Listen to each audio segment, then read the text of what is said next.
This team is inherently uninteresting when we get to the Nets. The way I approach this is that they're not trading Harden, they're not trading Durant. We can come. They should trade Kyrie Irving if they're not going to though. But they're not. I would be shocked if they did anyway.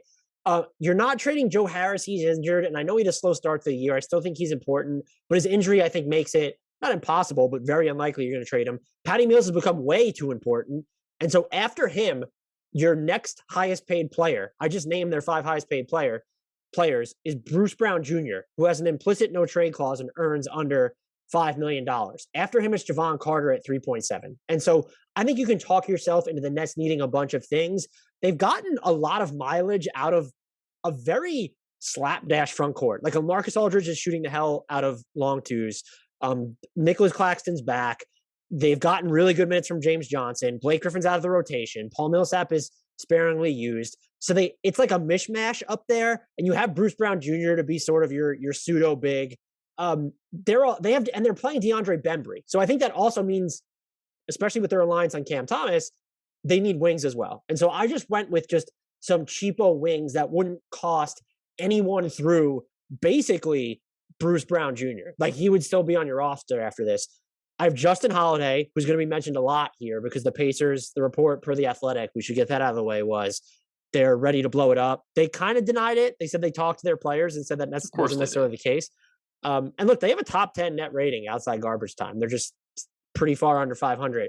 But Justin Holiday, Kenrich Williams, just one of my guilty pleasures in the NBA, and Danuel House. Just as I think Holiday and Williams do more in general, and House is theoretically a 3-point shooter. I think he's just a body where it's like, hey, go defend the 2, 3, 4, or even some 5, and that would be interesting for Brooklyn.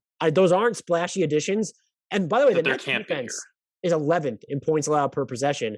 I don't think they have a game-changing move in them, even if they put Cam Thomas on the table. Well, I guess the way you phrased it, I'm not entirely sure that I agree. They don't have a game-changing trade in them. I think that someone like House is probably the best target, just a versatile defender who can reasonably line up against a wide variety of positions and allow Steve Nash to run out even more different lineups built around the stars who are actually willing to play basketball right now. I think the big move comes on the buyout market.